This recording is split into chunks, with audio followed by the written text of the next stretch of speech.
કાલ છે ને ચકુ ફિયાના છોકરાઓ રહેવા આવવાના છો મારા દીકરા, એટલે તું જ્યાં આગળ કપડાં મૂકે છે ને ત્યાં આગળ નાનકડું ખાનું ભાઈને આપજે હો.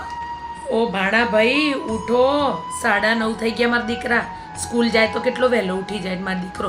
ચલ ફટાફટ ચલ, પછી મામી નવરી થાય. ચલો ફટાફટ બોર્નવિટા બનાવી દીધું બેટા. શું ખાવું છે બેટા બોલ, તારી ભાવતી જેટલી વસ્તુ હોય એટલું કહે.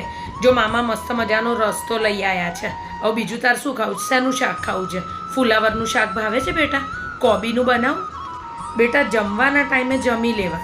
અત્યારે દીકરા ચવાણું ને એવું બધું આંજોડ ખવાય મારા દીકરા?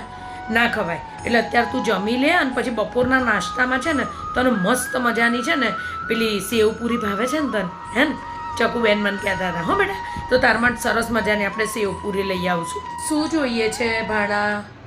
બેટા એ જે બહાર આવી બૂમો પાડે ને એની લારી બહુ જ ગંદી હોય મારા દીકરા. એવી ગુલ્ફી ના ખવાય. આજે હું હમણાં છે ને સાંજે ઘરે તને મસ્ત મજાની ગુલ્ફી બને ખવડાવીશ હો બેટા. એવી ના ખવાય, માંદા પડાય. હું શું કહું છું તમને સાંભળો. આવ્યો છે આપણે ભાણિયો. 100 બામણ બરાબર એક ભાણિયો થાય.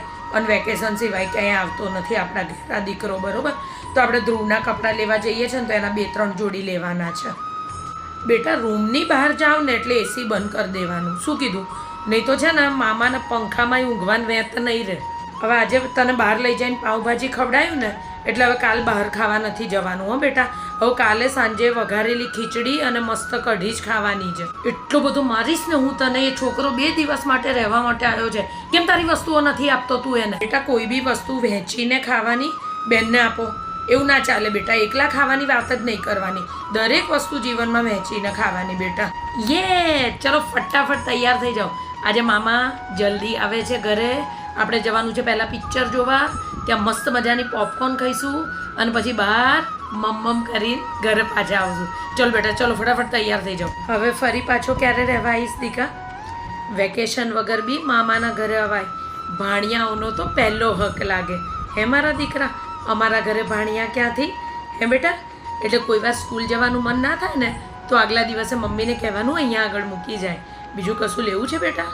આ કપડાં જે લઈ આપ્યા મામાએ ગમ્યા ને? આવતો રહેજો મારા દીકરા. મહાદેવના ખૂબ ખૂબ તારી ઉપર આશીર્વાદ રહે. તારો જન્મદિવસ આવે છે ને એટલે મામા તારા માટે એક મસ્ત મજાનું કવર બી આપશે તને હમણાં. એ કવરમાંથી જે નીકળે ને એ ખાલી તારે વાપરવાનું હો. ખૂબ ખૂબ જીવો અને દુનિયામાં બહુ જ પ્રગતિ કરો અને જલ્દી પાછો રહેવા આવજે હો મારા દીકરા. જય શ્રી કૃષ્ણ.